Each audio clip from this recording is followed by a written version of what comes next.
welcome to you all.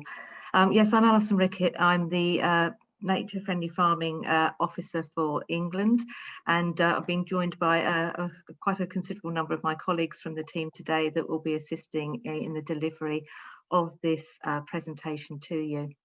What I'd like to say is everybody, please, if we're going through the various parts of the presentation and the session today, if you'd kindly keep your mics on mute.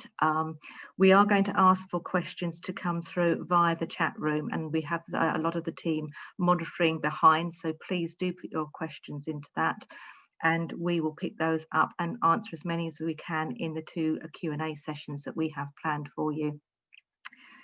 So what we're going to do today is I'd like to introduce you to the two main speakers in a moment, and then we'll have a first part of a presentation, and then we'll go have a Q&A session after that for 20 minutes. Then we'll go into the second part of the presentation with a half-an-hour Q&A at the end, which will not only be with the two main presenters that we'll be working with at the beginning with Chris and with Brian, but it will also be open to other members of the Nature Friendly Farming team as well, so that we can sort of show how this is working in practice as well from some of the farmers that are joining us today. Nature means business. We actually brought a report to out on October of last year from Nature Friendly Farming Network to show the importance of nature and business working together.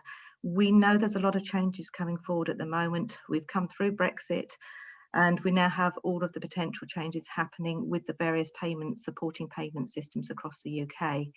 We have to farm as businesses to make sense of this, and so that we're not reliant upon those payments to be the only way that the business can function. But more importantly than that, all of us are very interested that we work with nature. Nature can bring so much to the business. And really that's what we want to show today, that if we work and we manage nature properly, not only does it benefit nature from that, but it benefits the businesses as well. And I hope that you will enjoy this introduction to this new area of work from Chris Clark and from Brian Scanlon, who work with Nethergill Associates and have been doing a lot of the background work on this for the past couple of years.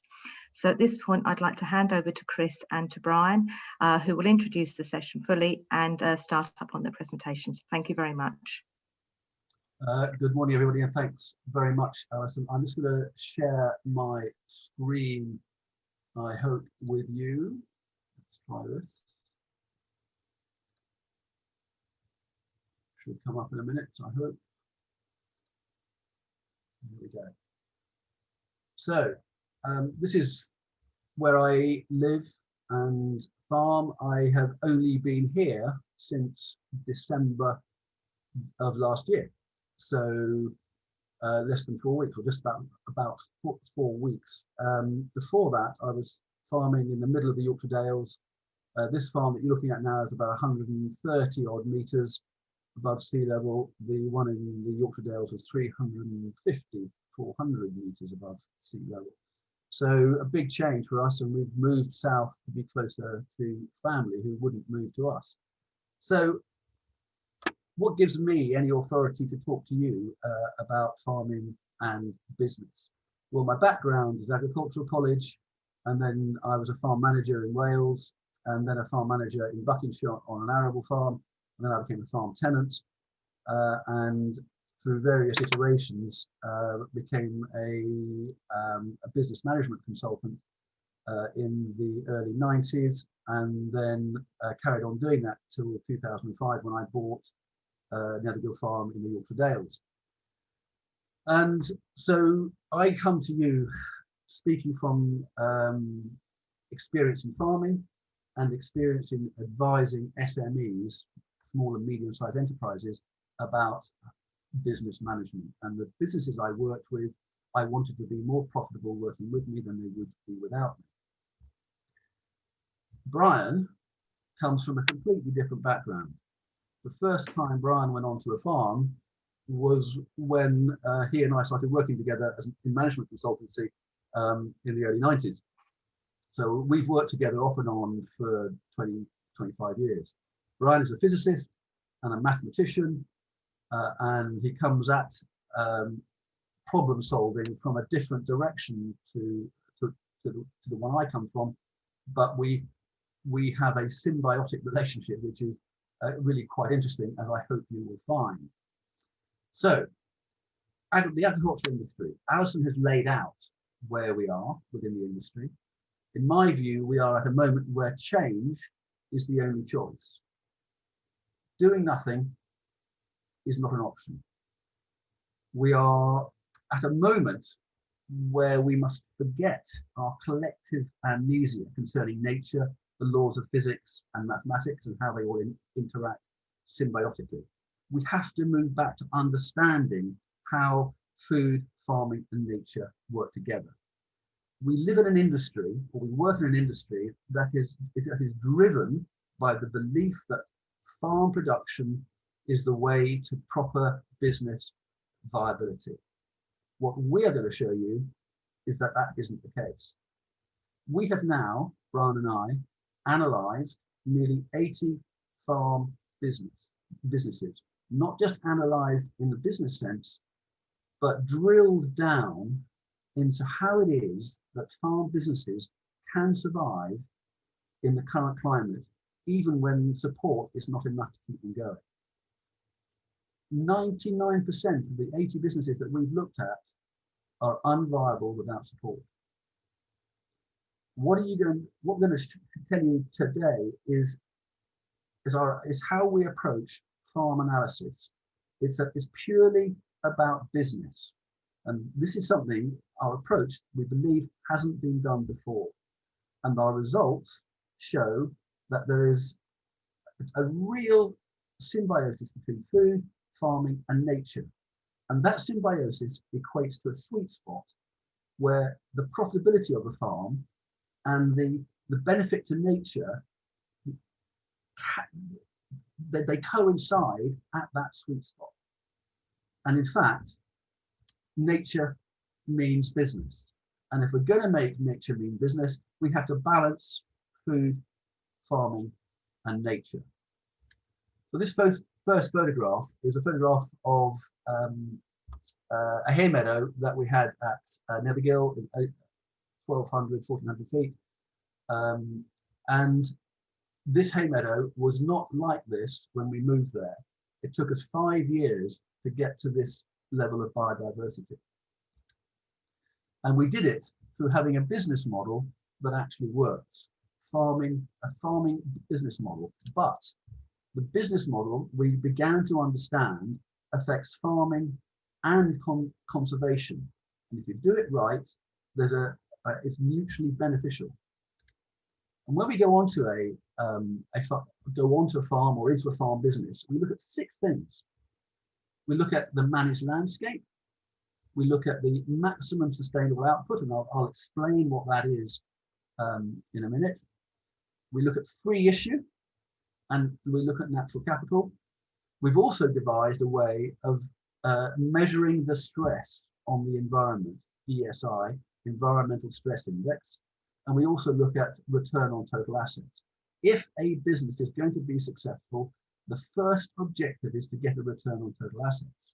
Now, we're not going to cover today, we won't have time to cover the ESI or ROTA. So we're just going to cover the first 4 of those. A viable farm business will be in balance with nature. And we can now categorically, in black and white, show that to be the case. All the evidence that we have found within these nearly 80 farms indicate that unless a farm business is in balance with nature, it won't work. And of course, we have the additional problem of, as Alison said, Brexit, and we have the additional problem of COVID, and how the amount of money that is available to go into the agricultural industry, whether it's the form of BPS or environmental schemes, is going to go down.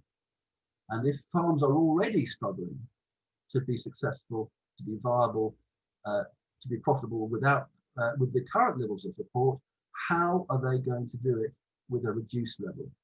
What we'll show you is that if you get to that sweet spot, your farm business will be more viable and nature will benefit from that.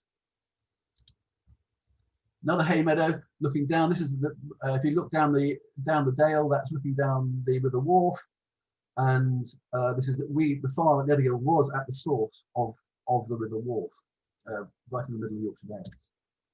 Now, what I'm going to tell you now, we didn't know a few months ago, the managed landscape. Let me tell you about that. For 400 years, the farming that we have within our created in almost entirely managed landscape. So there is this symbiosis, that an equilibrium that has been created.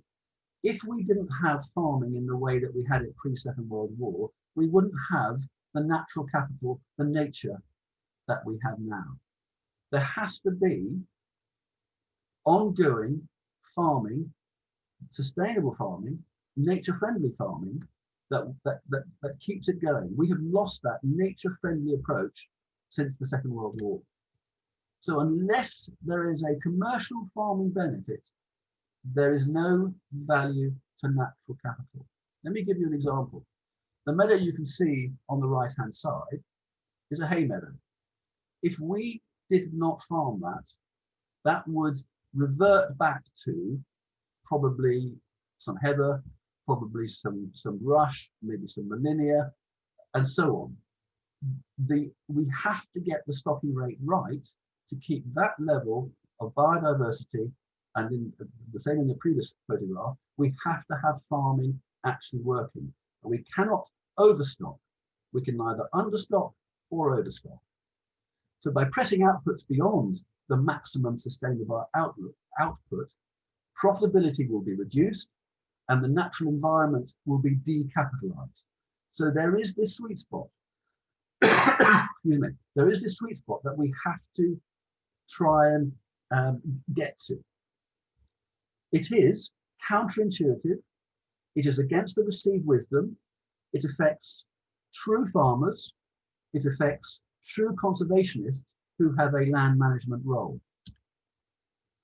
But even if you overstock, you have a problem. But if you totally destock or rewild in some areas, or reduce the stocking rate below MSO, the maximum sustainable output, this also will result in decapitalization of the natural assets as incomes are reduced. And that is because, I go back to bullet point number 1, that over the last 400 plus years, maybe 800,000 years, over that period of time, farming has created an almost entirely managed landscape.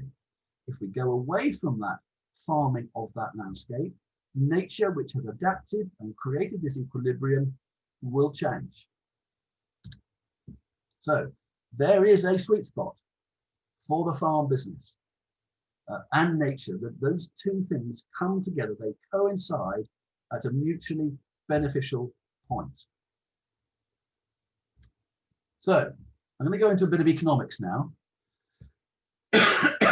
This is what I'm going to tell you what I was taught at Agricultural College, what is still taught now, what is believed to be the case by Defra, RPA, Natural England, NFU, CLA, and everybody else, RSPB, National Trust, etc., etc.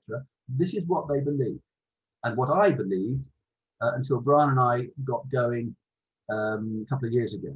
When we first started looking at farm businesses, our intention was to produce cash flows, but we could not understand how farm businesses with such poor cash flows in business terms were still keeping going, and we'll come back to that. So here is a revenue line. Your horizontal axis is about output volumes. If you increase sales, so your output volumes increase, and you've got revenue and costs in pounds going up the vertical axis. So you have a revenue line, you have fixed costs. Now, fixed costs are costs that are associated with the running of that business, whereas variable costs are associated, the costs that are associated with driving production.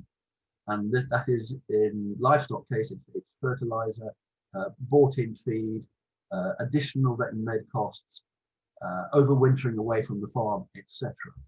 Okay, So as you drive production, the green line increases in revenue terms. And as you drive production, your variable costs increase, and your fixed costs stay the same. And you have a break-even point. Where the purple line, where the variable cost line crosses the revenue line, is break-even. And beyond that is profits. And it is this standard economic theory of the firm which has driven the way we manage our farms and their output. We believe that the more production we have, the more profit we make, and to drive production, we add costs in the form of fertilizer, feed, sprays, etc. So we go home and hold a conversation with Harriet because he's her around. I'm going to. So the variable cost, in summary, variable costs have a linear relationship with volumes, and this implies that there are economies of scale that at some volume a profit will be made. Okay, and that isn't the case. It does not work. This approach doesn't work. You drive production, you lose profitability, and you decapitalize nature. So what is the reality? What are the economic realities on the farm rather than the standard economic theory of the firm? So we've got the same chart, we've got the same fixed costs, and we've got the same variable cost up to a point. I've hatched and shaded the variable cost beyond that point. Why have I done that? That is because the variable costs in farming do that. Instead of being linear, like the previous chart, they are non-linear. As we as farmers try and drive production, we have an inflection point and a breakback point. Why is that? Well, what we've called these costs here, these variable costs, productive variable costs. They are the costs associated with the naturally available grass and fertility. What do I mean by that? Well, as farmers, as land managers, we, unbeknownst to me, although if you really think about it, it's logically correct, we as farmers and land managers are given pro bono, free, gratis, sunshine, rain, fertility, grass, and we get that for nothing. It costs us nothing. So it stands to reason, and also to mathematics, in fact, it stands to reason that the most cost-effective way of producing food is to manage your free issue, sunshine, rain, fertility, grass, to manage your free issue in the most effective way you can. So let me just see if I can get something up here. So between here and here is free issue along this line here, productive variable costs.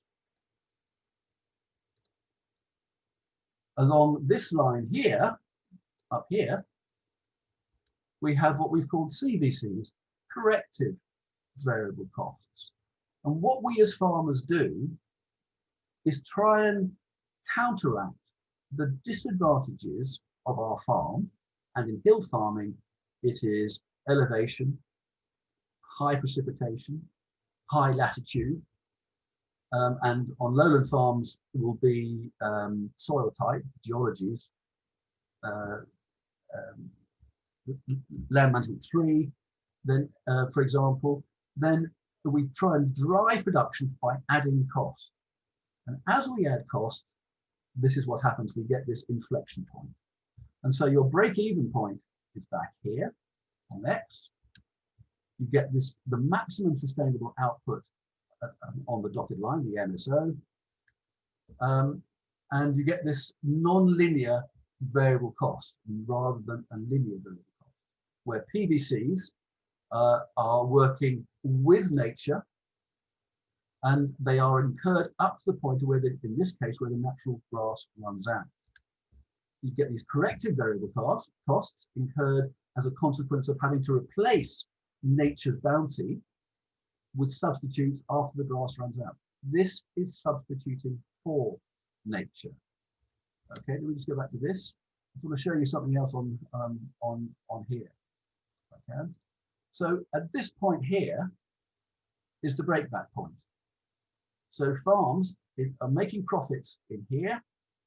They drive production by adding cost, and you get into the breakback point.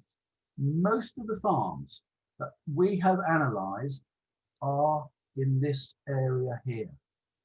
They've been in profit, or could have been in profit, but have driven production and are now gone through the breakback point and are losing money. So the effect of this is that you need to move your farm business that way. And that means reducing your output, which means reducing your stocking rate. And so as you reduce your stocking rate and you reduce your corrective variable costs, so the farm business benefits, and by default, nature benefits as well, because there's less decapitalization of nature. And so if you're on the left-hand side and you have reduced your stocking rate, you need to get it to this point up here. Because we have been farming and living in a managed landscape, the relationship between nature and farming is there. It is in equilibrium, or should be in equilibrium. We need to get farm businesses to work back to MSO, this maximum sustainable output, and to stop substituting for nature and work with nature. Now, at this point, we're going to stop, take any questions that you might have. Brian and I will answer any questions, and we can go after a few questions. Lovely, thank you, Chris. I was wondering if you could just pop down the presentation just for a moment. We'll go back to that in a second, please, if that'd be okay. Yep. I think we've got quite a lot of comments coming in, and thank you ever so much for everyone that's sending all these questions in. We've got a couple there. Obviously, the language that we're using is quite different to what people may have been used to before. Do you or Brian want to sort of build upon how you came to that and creating that, please? So the nomenclature, we can call it that, is just words that Brian and I came up with. It is how the problems and the solutions appeared to us at the time. We have had several comments about how we have titled things, but and we're not precious about this. If there is a better way of using language or naming things, happy to do so. But if you're having trouble with these names or the nomenclature, do not feel isolated by that. The conversations we've had with professors and doctors of economics have also had the same problem. And so you might well say, well, you ought to change it, but we don't know which way to change it to at this moment in time. I hope that helps. Yep, that's good, thank you. There's been comments that saying probably the way in which we're putting it in economic terms and terminology is probably not how some farmers would like to hear this. It's quite different to probably how we presented it in the past. Well, we have one comment saying, are you afraid the vision opens up the door to massive greenwashing as they do with the World Economic Forum and others along the side? You know, do we feel we're going off at too much of a tangent with viewing it in this way? We're definitely not going off at a tangent, because we treat every farmer as a business person and every farm as a business. We did not set out to find out what we found out. We set out, our passion is to help farmers be robust and resilient going forward into the next 5 to 10 to 20 years. there was no one more surprised than us to find what we found. What I couldn't understand when I was farming at Nethergill is why, as I reduced my stocking rate, my losses reduced. And then suddenly we get asked by an AOMB to do some analysis on 28 or 30 farms, and there were people doing exactly the same thing, finding the same problem. And so it was understanding. This is where Brian's expertise comes in. His analytical brain looked at this in a completely different way to the way I would look at it. And we came up with this solution. It is not a tangent. It is treating every farm as a business, understanding that every farm business has free issue, which is not currently accounted for. And from that free issue, the way you manage your business, whether you're an RSPB or a national trust or a 1,000-acre arable farm or a 10,000-acre farm in Scotland or a 20-acre farm in Devon, the way you manage your farm is critical, and you have to accept that there is this free issue and there is a sweet spot between farming and nature. Brian, do you want to add anything? No, I think you've made the point quite clearly, Chris. What I would say is that I detect a certain resistance to some of the language on emotional grounds rather than anything else. You know, it's one thing to be anti-capitalist, but the fact is that nature is all about capital too. And unless you can quantify it, you're not making any progress. Far too many problems are really caused by the fact that we take a qualitative approach to nature, and that's never going to win in a business environment. So from that, do I detect that there has been some negativity towards this concept? I mean, I haven't seen any of the comments, so I don't know. Not negativity. I think it's genuine question back. It is a different way, and we know that ourselves, even working with with the concept and with nature friendly farming. It's taken us all a time to step back and think a little bit differently. And I think that's where we've got, people are asking those very genuine, good questions coming through, as to why we're doing it like this. I think, and I have just put into the chat as well, that as we go on to part 2 of the presentation, some of it will become a little bit more cohesive and apparent of why it's been worked like that. But I'd like to just pop up with one of the other questions as well that we've got here. How do you explain the paradox in the UK, whereby the more people try to manage and enhance nature, the more species and the environment gets degraded? So, such a good question. And I think there are 2 issues that need to be addressed. Firstly, and we've covered this to a certain extent already, that we have to understand that there has been created an equilibrium between nature and farming over centuries. What we find it very difficult to do when we try and manage nature is to try and make nature do what we want it to do. It doesn't do that. Nature is based on random choices, and we can influence that, but we cannot be absolutely certain that the way we manage our land is actually going to create what we believe should be there.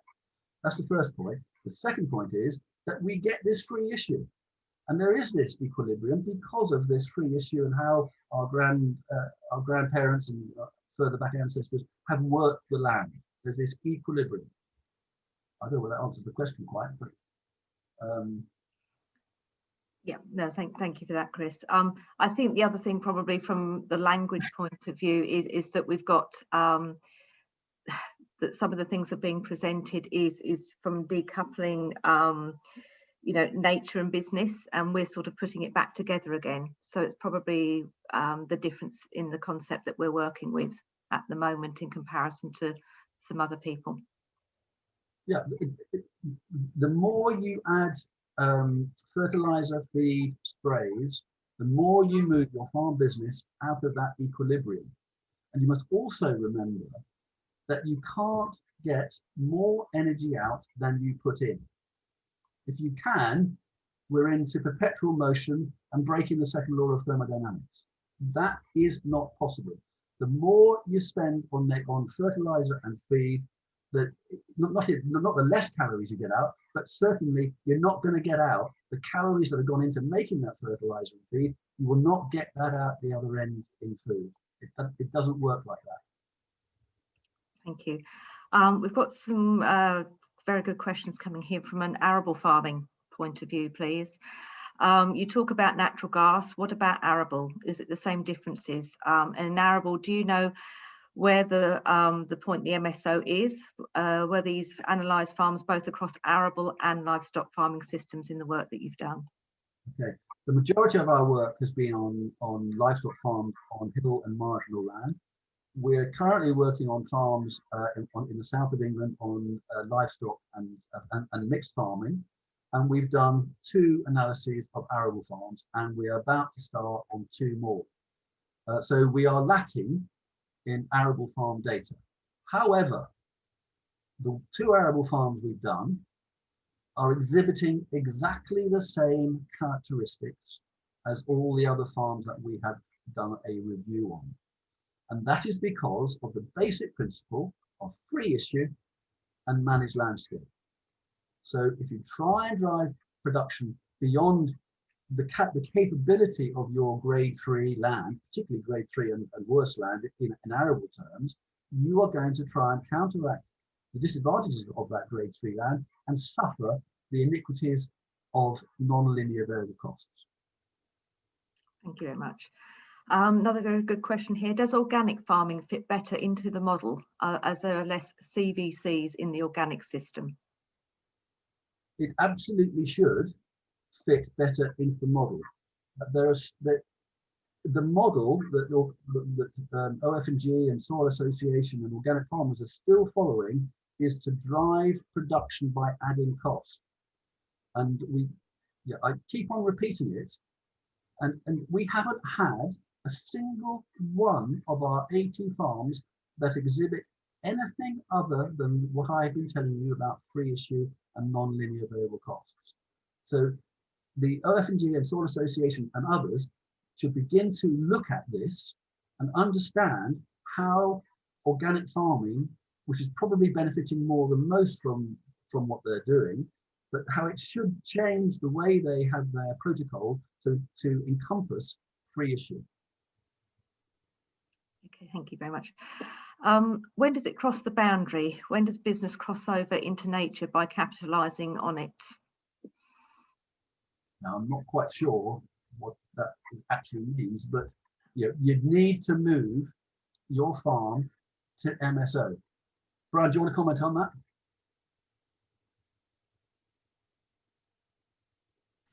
I think it's a question of maybe looking at farming as an activity which is there to exploit nature in a commercial sense, but to do so in a responsible and environmentally friendly way. I think that's the only way you can address this this particular issue.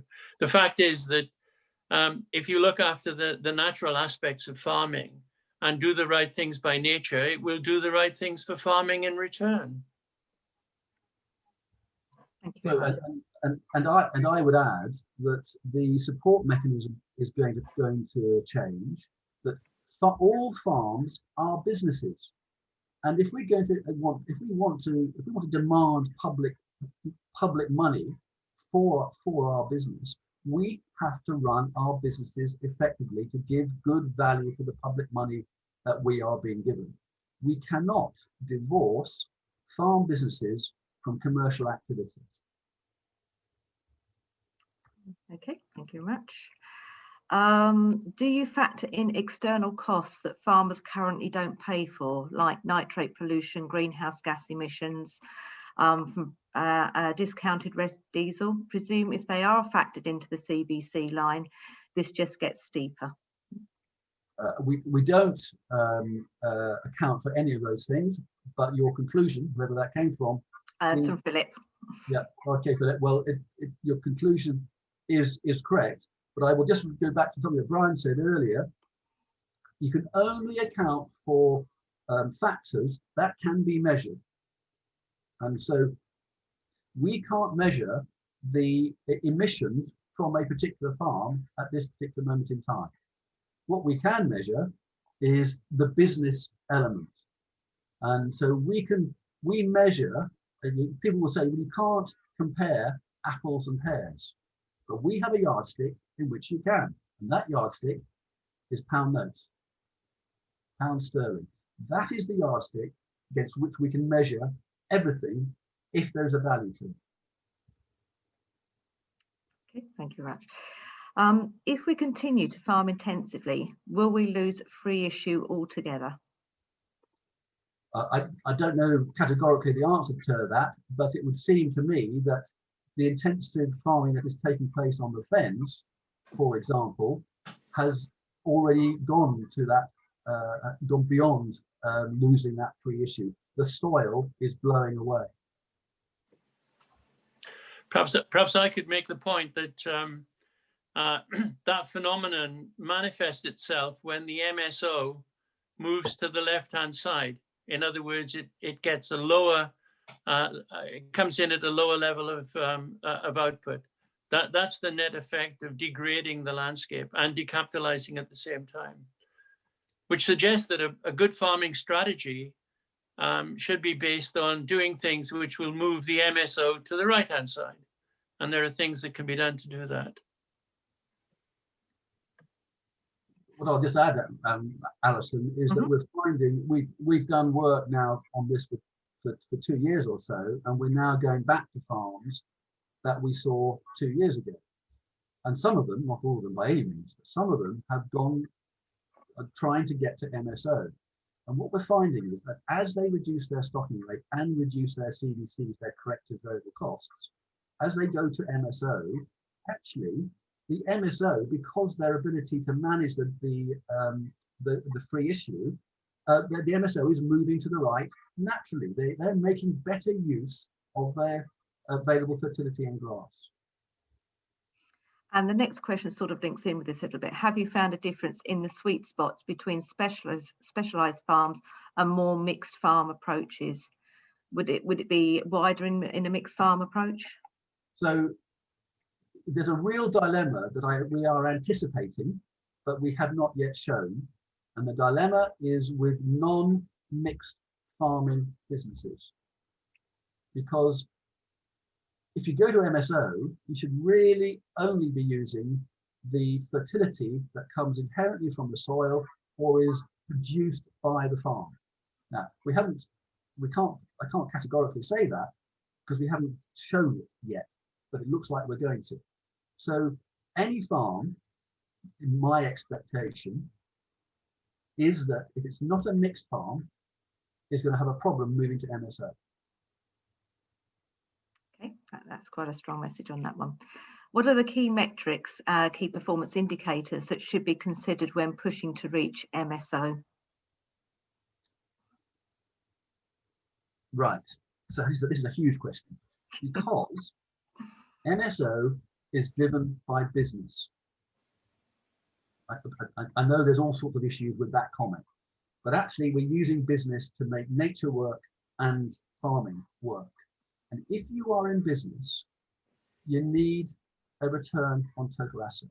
And there is a hierarchy of decision making that leads you through to reducing variable costs being one of them, particularly your corrective variable costs. There's a fixed cost issue as well. And let me just tell you that 80% of the farms we analysed did not make a contribution after variable costs and fixed costs were taken out of the sales line. Okay, so without support, 80% of the farms were making a loss. So this approach to getting to MSO is really critical, but is dictated by running a proper business. And running a proper business is all about return on total assets, getting your cost structure right, and so on and so forth. So I can't emphasize enough that there's an inextricable link between business, farming, and nature. Whether we like it or not, if we're going to produce food for this country, we have to understand that link. Great. A simple key performance indicator would be the percentage of CVCs to overall variable cost. And what you would want to do is to simply make that as small as possible and eventually zero. Thank you, Ryan. How do you identify the tipping point when the CVCs kick in? Another great question, particularly if you have done no analysis. So when we do analysis on a farm, we are, and there needs to be a move from right to left towards MSO. We never say do that in 1 year. It has to be done over a period of time. And it may be, it's not 3 or 4 years, but maybe it's 6 or 7 years. And as a farmer, if you will find that as you reduce your CVCs and move towards MSO, that your profitability will go up. Now, what you'll have to do is gauge this over a period of time.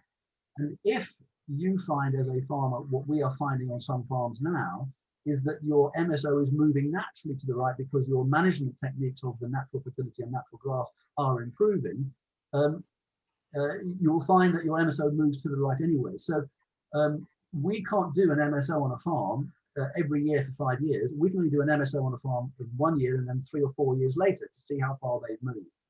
So if you're going to do it without analysis, then gradually over a period of time, reduce your output and reduce your CVC. Great.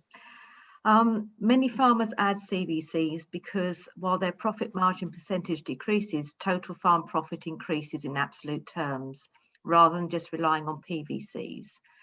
There's an example given here, such as intensive poultry. So does this not suggest that in some cases, farms will feel they will be financially better off with CVCs and would need further assistance to conserve and enhance natural capital? Okay, so another great question.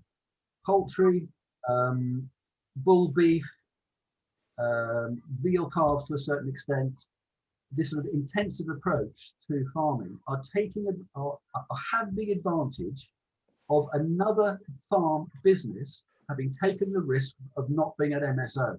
So the price that is being paid by a poultry farm, for example, doesn't reflect the true value of the cereals that have been fed to those poultry, because the arable farm that has produced those cereals has taken the risk of not being at MSO.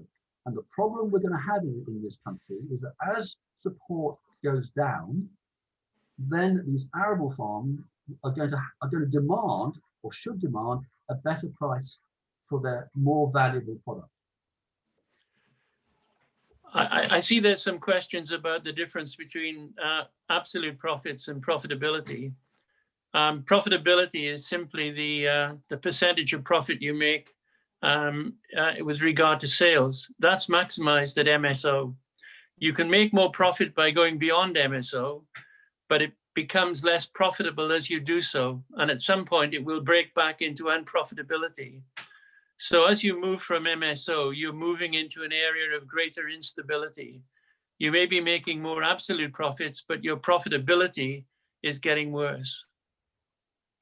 But it's very risky to go beyond MSO and that inflection point. And the example I would give for that would be the beast from the east a couple of years ago, where if by any chance you were somewhere near MSO, you very quickly went through the breakback point because of the additional costs that were incurred through feed and additional forage. So you need to be somewhere near MSO, not too close to that breakback point, because you're very vulnerable as a business. That's great. We've had a lovely, great lot of questions coming in from everybody. Please keep them coming as well. What I'd like to do is for Chris to now go through the second part of the presentation. We've still got hold of the other questions we haven't answered yet. We'll try and definitely do that in the next half as well. Chris, if you'd like to pop up the next part of the presentation and we can put it back into some more context. Thank you. Okay, free issue. We've talked about this a lot. In farming, grass is provided effectively on a free issue basis, courtesy of nature. The field and its biodiversity, you can see on the right-hand side, has had no fertilizer, the stock get no feed, the biodiversity is coming back. That meadow is significantly more profitable and more nature rich than it was 5 years after we arrived at Netherlands. So this graph, by virtue of the cost avoided in purchasing a substitute, makes a significant contribution to farm profitability. If we didn't have this free issue, livestock farms particularly would be even less profitable than they currently are. This free issue is a significant contribution. So when farms say to me, well, it can't be free, it's cost me something. Well, without it, it would cost you even more. So there is a value to it. Without free issue, farm businesses would be even less viable. Orchids, what we found was as we reduced our stocking rate, as we cut out the fertilizer altogether, we cut out the purchase concentrates, suddenly we began to find in our hay meadows orchids, and we had northern marsh and fragrant and heath and common spotted and so on. So as we reduced it, nature began to go back into equilibrium with what we were doing. Now, natural capital, what we're trying to do is to match the business side, the farming side, with nature and its natural capital. But natural capital, in our view, is an ill-defined term. It hasn't been defined well enough. If you're going to have natural capital, it must have a definable characteristic. It has to be quantifiable. It has to fit into accounting conventions. I was on a webinar before Christmas, and a lady on there was complaining about our approach because we hadn't taken account of the hen harriers that had come back onto her farm. Now, it's fantastic that they've come back, but it's not measurable. You can't actually give a value to it. And until we can do that, we have a real problem about valuing natural capital.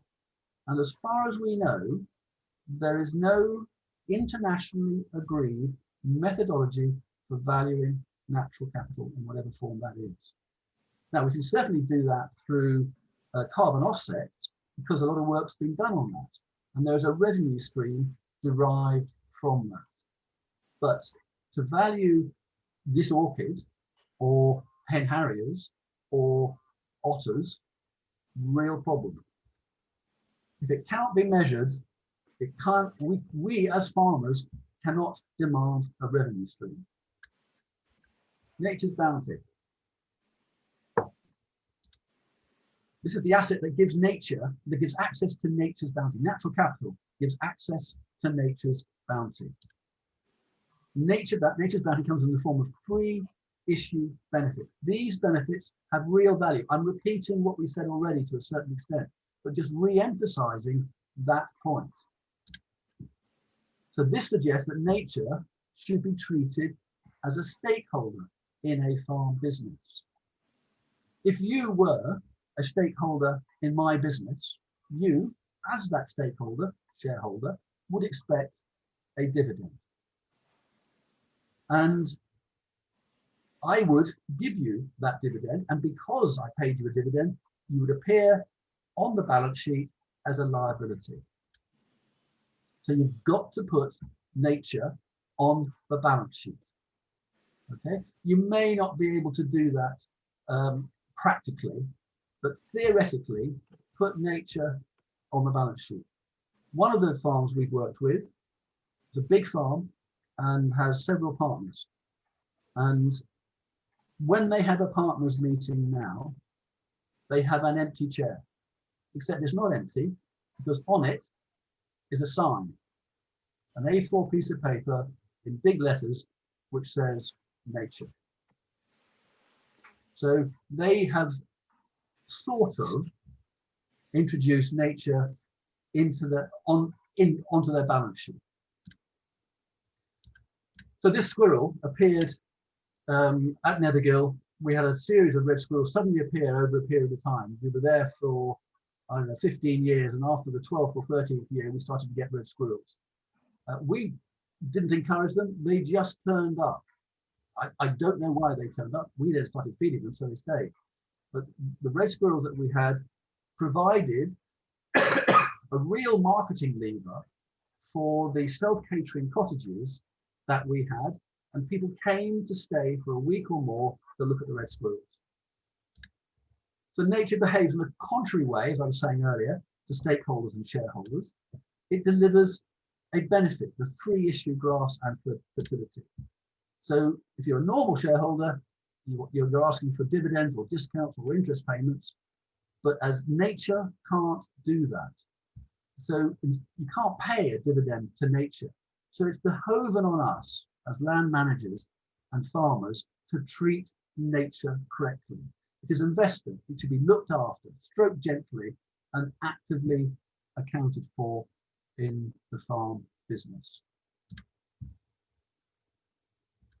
Farming strategies. How do we get out of all this? I mean, you may think I've been incredibly negative, but there are huge opportunities for farming to become more viable and more profitable. That there are some sequential and congruent steps. Now, what we'd like you to do, or like farmers to do, is to set prices, maximize and set their prices.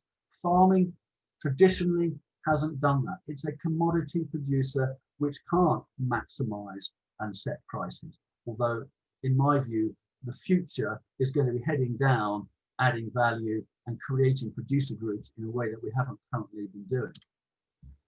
We need to move activity steadily towards MSO, cut out the CDCs over a period of time. We've got to maximize the benefit of natural capital and we do that by moving MSO to the right, by maximizing the availability of natural fertility and the naturally available grass. Reduce fixed costs. We hadn't had a chance to talk about fixed costs, but the belief is that you not only drive production to make more margin, you drive production to cover your fixed costs. But the first thing you must do is not cover your fixed costs, but cover your variable costs. If you don't do that, there's no chance of covering your fixed costs. And as I said earlier, I've got to develop added value and branded products. And the way to do that is to lobby hard NFU, CLA, National Trust, National Parks, AOMB, for them to act as a catalyst to get producer groups going. Invest time in business planning. Really, really critical. I think of the 80 farms that we went on to, probably only 10 or 12 did any proper business planning. By operating at MSO, a livestock farm in particular will be at its most profitable. It will maximize the natural capital. It will minimize the change imposed on its environment. And it will avoid the purchase of feedstocks and artificial fertilizer, both of which will have consumed huge amounts of energy in its production and delivery to that farm. So when stocking rates around MSO are achieved, livestock farming may well be in a position to deliver a net sub-zero carbon economy. If we can get to MSO, there are so many benefits. There's benefits for nature, there's benefits for business, there's benefits for the carbon economy as well. Thank you very much. Lovely, thank you very much indeed, Chris. We've got lots more questions. What I'd like to do, I know some of the questions we've got coming up will be particularly to aim for Chris and for Brian to still answer, but I'd like to start bringing in some of the other nature-friendly farming team as well, because some of this is on the different farming systems. And I know that this is being practiced and things are changing on farms from a practical point of view. So it'd be great to hear from the other team, which I'll bring in as we go. The first question I'd like to put to you all though is, Chris, how do we assess the value of the inherited equilibrium derived from past farming? And that's from Kay and Katie. So I'm going to pass this over to Brian, because Brian will do a better job on this one. That's absolutely fine. What you've got is 400 years of, or more perhaps, of managed development, and it gets us to where we are today. we've got to really start at this point, because we can't measure how much we've gained or lost since the very beginning. But what we do know is that if we move either side of that equilibrium point, we start to decapitalize. We either decapitalize by adulterating the landscape, which is moving towards greater outputs, or we decapitalize by destocking and rewilding, because there's no guarantee that nature will take us back to where we started. In fact, it almost certainly won't. And it's very difficult to put a value on or a penalty on what we've done to our landscape over 400 years. But the simple approach is to start where we are now and see what the changes are from here. And I would add to that is that the MSO calculation that we do is only applicable at that point in time. So in 3 years' time, or in 10 days' time, it might be a little bit different. But in 3 years' time, it might be a lot different. The MSO is only a calculation for that point in time. It tells the business manager where he or she is at that moment. We have another good question here. Actually, is the definitions and terms that we're using. Isn't free issue the same as natural capital? Yes. There you go. It's in fact, natural capital is the mechanism by which you produce free issue benefits.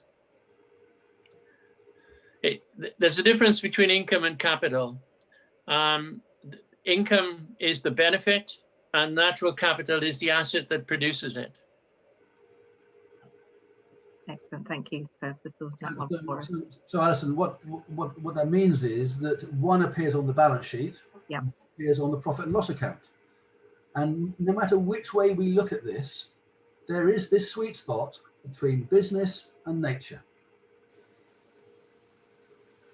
Lovely, thank you very much. What I'd like to do is just ask some of the wider panel whether you've started bringing this into the farm practices already, or whether you see this as being something you want to involve. Martin, could I bring you in at this point, please? Yeah, so I'm an arable farmer in Cambridgeshire, and for me it's about working with our landscape and how we work with nature. So we're adding pollinators in, we're focusing on soil health and cover crops and building free nutrition within our soil. So when we work with nature and its natural production, it's reducing my overall costs, my overall productivity, my overall stress within the business. So yes, as we move along there, but it's a journey, and it's making our business far more viable and actually far more profitable than we were a few years ago. Hilary, would you like to see any comments on this, please?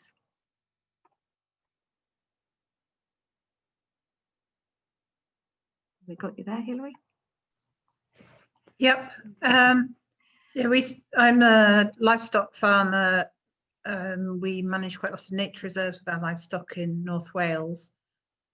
So we've got no inputs into those because they're wildlife reserves and just very minimally stocked.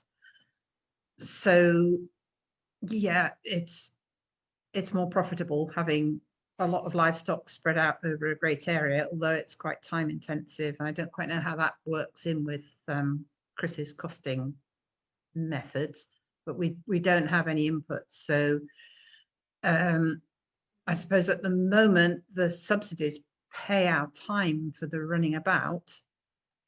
I don't quite know how that works long term when we lose subsidies. But in terms of inputs versus outputs, it's just outputs for a bit of time running around. Chris, do you want to reply there? So every farm business is going to struggle without support. But what we need to do as an industry is differentiate between business and policy. And if government has a policy for us to produce food beyond MSO, that is fine. I'm not against that particularly. There's a nature issue there. But the MSO allows us to say to government, if you want us to go beyond MSO, this is what it's going to cost us. And so there is a real live calculation that as an industry we can use to dictate, or not dictate, obviously not, but we can go to government and say, this is what we are worth. It is not up to us as farmers to say that we have to produce more food. We should be, our first and foremost direction is to make our businesses viable. Now, I haven't really tackled Hillary's question about labour, but labour comes as a contribution. There are 4 or 5 levels of contribution, and labour comes at the 4th level of contribution. And then a bit depends on how many people she's employing and how much is her own hard work. So it is an issue, but if policy says that we want to keep the North Wales environment in the way that society wants it, there is a value that we can calculate. Thank you. Michael Clark, any thoughts from you up in Scotland? Well, thank you. Fascinating questions, I must say, bewildering at times. I'm a new entrant farmer, first generation. I wasn't born a farmer. I had a lifelong passion to farm.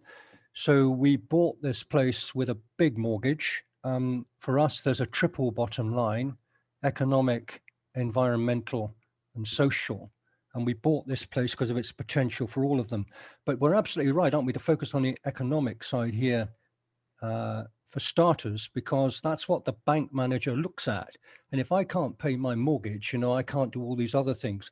So we bought a diversified, we have a diversified business model, and a carbon audit really was the trigger for me, as well as joining the network. And we have done a lot to reduce our, what I think you would call, you call CVCs, Chris. And we've got native breeds. We have done a soil analysis. We have limed our soils rather than put artificial fertilizers on. And we are big in nature tourism. We've brought a lot of biodiversity back in the last 10 years because of the nature-friendly way we farm. And Chris put up a picture of a red squirrel. We've got red squirrels, we've got otters, we've got all sorts of wildlife that people come to see. It's an additional USP for getting people here, which generates the cash to allow us to do more nature-friendly farming. And I have to have a business model that is capable of surviving without support. You know, I wasn't given any free issue entitlements from the government. Anything that we've got, we've had to buy. And it's quite a sort of, I suppose it's a cold shower in many ways, that when you start from scratch, it is very difficult. But if you think, as we do, there's a moral responsibility, you know, to hand on this place in a better state than we got it, then we're very happy to do that. But trying to apply the principles that Chris and Brian have told us all about today, although probably not until recently, using that kind of language. So, and we're delighted that we have a broad church of members really in Scotland. And I don't know if Jock McFarlane, who kindly has offered his arable farm as a candidate for the Nethergill approach, is a member or not, but we'd be delighted to see as many people in the broad church of nature-friendly farmers that we have north of the border to come and swell our numbers. Thank you very much, Michael. Just like to bring in Phil now from Northern Ireland and sort of see how things are happening out there, please. Yeah, thanks, Alison. Just a bit of an overview from us in terms of talking to some of the farmers in the network here. Where they have adopted this approach, they've seen the benefits in terms of business output, greater profitability, and also importantly, the outcomes that are being delivered by land. I'll use the example of Michael, who he isn't able to be here today, but he's been grazing a large upland site with Irish moiled cattle. He's changed the way that he's managed it and is really focused on how he can reduce feed, how he can reduce his veterinary bills, all of those things. And he's been able to use that, I suppose, as branding as well, and to get better margins for what he's producing as well. So he's working with local restaurants, he's working with local suppliers to feed into that market and get that margin that Chris was talking about. In terms of the wider policy side of things, we talk a lot about resilience, and I would see these systems a lot more resilient to external shocks because they're not reliant on those inputs to feed them. And I'd use the example that Chris pointed earlier on 2018, the Beast from the East. We'd seen farm incomes in Northern Ireland decline by 25% as a result of that. And that's largely because of how reliant they are on inputs that are being imported from other places. So how can we make our systems more resilient by adopting the less is more approach?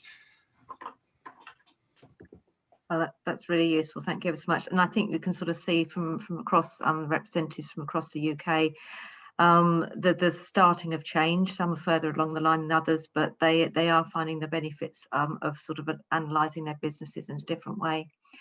Just going back to some of the more general questions that we've got here as well. Chris and Brian, and I think we'll probably put this over to Martin as well in a moment. Will the introduction of Elms in the UK allow you to value natural capital as Defra provides funding for habitat creation and management? So Elms is a problem at the moment because we're still going to be stuck with income foregone for a period of time. You can measure natural capital at any time in any way if there is a value that you can put on it. So you can measure natural capital through real natural capital, for example, through offsets, because there's work being done on that. But any other, you can also, I suppose, value natural capital through the environmental stewardship schemes that you've already got. There's a value you can put on that, but that value is problematic because it is based on income foregone, and it is not a true value of what is taking place. It's a finger in the air. So yes, you can value natural capital through Elms, but there is no internationally agreed methodology at the moment for doing that, and that, we believe, is why they're having so many problems getting Elms sorted out. Thank you. Martin, do you want to add anything else to that bit? Yeah, I'd say we're not sure how it's going to be funded or what the funding levels are, but I think it's going to be steering farming in England, particularly, in a more sustainable regenerative farming system and value the landscape and get reward for delivering enhancements to that landscape. And it's got to fit in within our businesses. But I think all businesses we've got to have a look on what the values we can get into our business, but we've got to get our business structure right first. Whatever Elms was going to deliver in the future or whatever funding streams, we've got to look for our business model first, how we can value what we have on our farms and what our farm business is, and then how do we value those other aspects that society or other organisations can fund us to deliver. But we must know our costs and our value. So Elms is good, it's going to hand us in a direction, but I don't think it's going to be the long-term support that we all want to, we think that may be there. So we need to get our businesses sorted out first. Thank you. Chris, another one back to you and Brian. Just asking for clarification from Alice here. Are they saying that you have a method to calculate the MSO relatively easily and to share that with farmers, or is a lot of this sort of being done through trial and error at the moment? It's certainly not trial and error, and I'll let Brian answer it in more detail in a minute, but there are two ways that you can calculate MSO. You can calculate it geometrically or algebraically. And we calculate it algebraically, which allows us to put it into an Excel spreadsheet, create some algorithms around that. And so we calculate our MSO based on a set of farm accounts, which are, as I said earlier, only an indication of what is going on that farm at that particular moment in time. Brian, do you want to add anything to that? I would just say that the geometric method is quite well set out in an RSPB report called Less is More. And I would suggest anybody who wants to do it themselves looks at the geometric way of doing it. The algebraic way is something that we've developed on a proprietary basis, and it just converts the geometry into algebra, really. But the geometric method is probably easier to understand and easier to get to grips with. It's a bit complicated to explain in 2 minutes, but it's actually a fairly simple process. Thank you, Brian. And back to the both of you again, actually, can farms which have eradicated CVCs still grow their businesses by acquiring new land, given the high cost of such acquisitions? That's from Harvey. So I think, go on, Brian, you go ahead. Go ahead. Do you want to carry on, Brian? I'm sorry, Chris? Do you want to carry on? Certainly, one way of developing a farm business is through aggregation of acreage in the future. The important thing is to keep as close to MSO levels as possible. And aggregation is going to be a way forward. Farms should, in fact, get somewhat bigger as time goes on, in a way to produce more output, but without breaking the rules and benefits of working at MSO. I did hear pick up one of the questions along the way that to the effect that farming beyond MSO was an important activity because it produced extra revenue in order to develop the business. In actual fact, it may produce a bit of extra revenue as long as you don't pass the break back point, but you're not producing more profitability.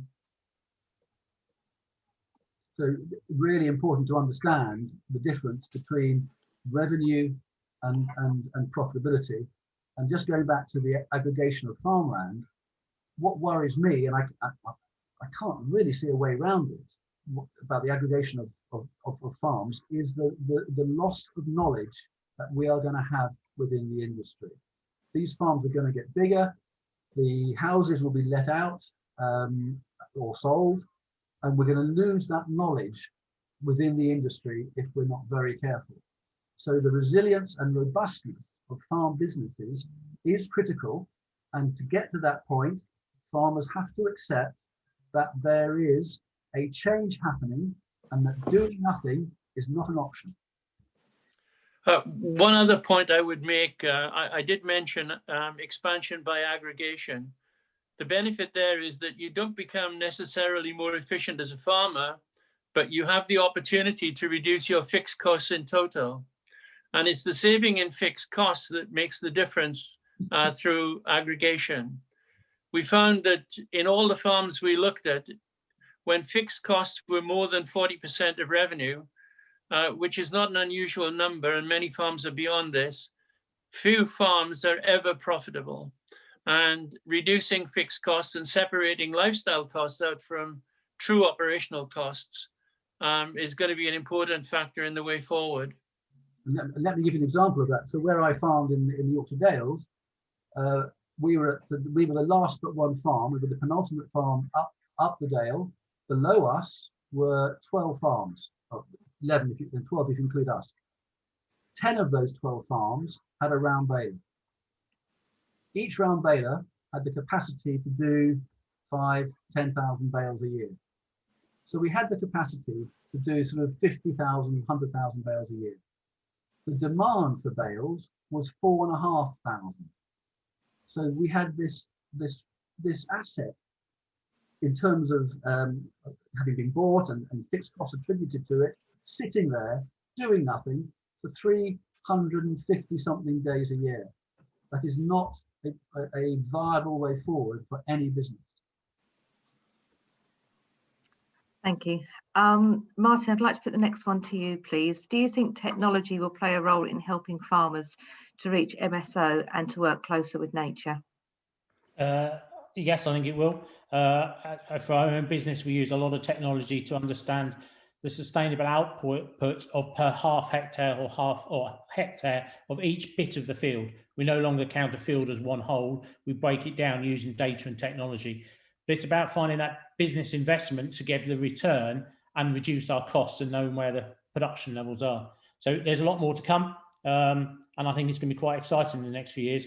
But we must make sure it's value for our businesses. Don't just jump in and add additional cost.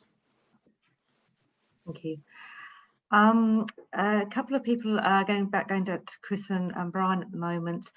Of the other things that you may have factored or not factored into the development of the MSO, How is the value to human health and well-being incorporated, including farmers, visitors, community and beyond? Is that being incorporated?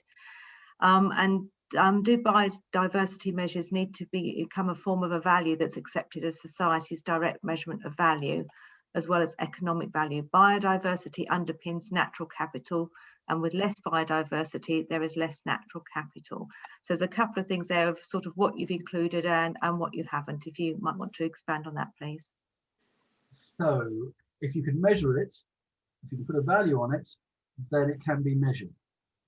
So I think one of the points you made, Alison, was health and well-being. At the moment, we don't have access to any information that allows us to say that a particular farm business is having a particular effect on health and well-being. We can't measure it, so we can't include it. Brian, do you want to add anything? All I would say is that a lot of notions about natural capital are based on qualitative aspects rather than quantitative ones. And there's a belief that more biodiversity is good, and that may well be the case. But one person's value on biodiversity is different from somebody else's. And unless it can be brought down to an activity which can be measured and then compared, it's just a qualitative view.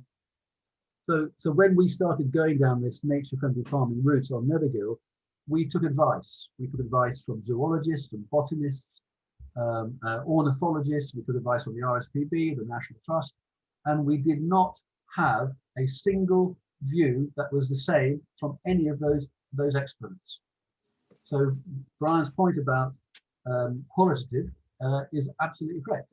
Until we have a broad overarching vision for what we want for our farming and our landscape, and we then say, is what we are doing helping us to achieve what we want to achieve, we're always going to have problems. People are going to shout about their particular specialism rather than the overarching view for society.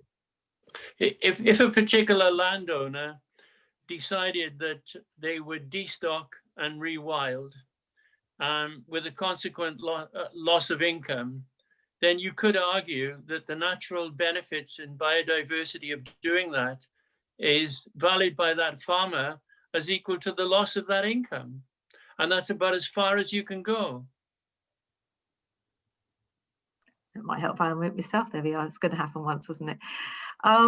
We've got a really good question here. Is, would Pasture for Life be a better way of reducing CVCs? I'll put that first of all to Chris and Brian. Pasture for Life benefit for CVCs? Yes. Yes, with a proviso. And the proviso is that the Pasture for Life approach doesn't include fertilizer and feed and other CVCs. So if you are producing beef or lamb off grass, that is fantastic, but to do it effectively and in a robust and resilient way, it needs to be done to MSO as well. The fact that you are doing Pasture for Life, I believe, and our experience suggests that your mindset is already down this road. You just need to take the next step. Nikki, I'd like to bring you in on this as well, please, with your working experience, if that's possible. Yeah, absolutely. Thanks, Alison. So I suppose the interesting thing about with PFLA is about focusing on pasture, and I suppose that quite often leads, and we'll see that within the PFLA community, and I'm sure there'll be those in that community in this session who are thinking about how they can maximise their performance from grazing management, and quite often thinking about changing the management of the land and how they're grazing their animals rather than additional inputs. And I think there's also something to be said about maximising on adding value to the product as well. So looking at reducing those inputs, but at the same time balancing that and thinking about how you can increase income by working directly with selling to direct sales to customers. And obviously both the NFFN and the PFLA highlight farms who are doing that on their websites, and so support from organisations to do that, and working in a more collaborative way with those organisations again will support the business of those farmers. Thank you very much, Nikki. We've got another question coming here. I'm on a wet upland farm and have recently been thinking there would be merit in returning to a summer pasture system. Could I support a high stock density in the summer but struggle to reduce bedding and feed costs in the winter? Do you think this model would support a return to different systems? That's from Sue. Hilary, do you want to have any comments back on that?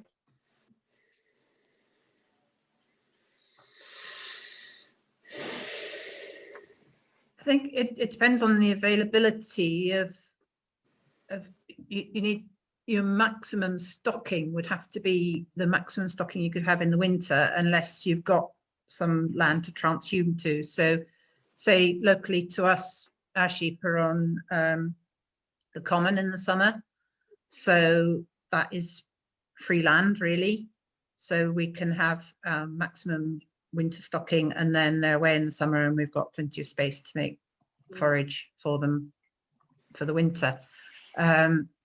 It has to be to do with the availability. Is your summer land going to be free, or can you extensify in the winter so that you're not adding to your costs with food and bought in forage or fertilizer? Thank you very much indeed. One of the questions I'd like to just put back, I know we're getting quite short on time now and there's still quite a few questions. I will just say at this point, if we haven't got round to your questions, what we'll do is make every effort to answer them and put the answers up in a document on our exhibitor room as well, so that hopefully you can go to that later on and we'll try and answer the rest of them from the team for you. But just one of them quickly, Martin, does the Nature Friendly Farming Network have a benchmarking service for their members? If not, are we considering it? No, we don't have at the moment, and yes, we are considering it alongside a number of other opportunities that hopefully we can explain later on this year. That's great, thank you very much indeed. So I think we've got time for just one very last question. We've got so many good questions here. How does debt relate to this, Chris? It's going to have to be a quick answer, I'm afraid. Many farms have a large debt burden which pushes them to increase overproduction. How do you manage reducing stock density whilst paying down the debt? Very difficult. Particularly, it depends on the debt equity ratio, but it's very difficult. So, and we've been led by our leaders to believe that production drives profitability. So if you are, there's no general answer to this, but a heavy debt burden increases your fixed cost burden, and it's going to be a problem. I can't answer that question, I'm afraid, with a generalist comment. Every business is different. Do you want to add anything, Brian? I would only say that debt servicing is really all about cash flow. And you need to have a clear view as to what activities you can undertake, which will simply maximize your cash flow. And it's really a question of that. That's not to say that in expanding a business you shouldn't take on debt. It's the accepted way of doing it. It's an effective way of doing it, and if it's managed properly, it's a successful way of doing it. But when businesses struggle with the economy and work in a regime which is a commodity market rather than an added value market, cash flow becomes a terribly difficult issue to manage. Thank you very much. Martin, what I'd like to do is just ask, we've had a huge response. I'm so grateful for everything, everybody's comments and questions coming in. Would you like to sort of sum up the session for us before we finish, please? Yeah, thank you, Alison. And thank you for all the amazing questions. It really is stimulating to see the questions in the chat.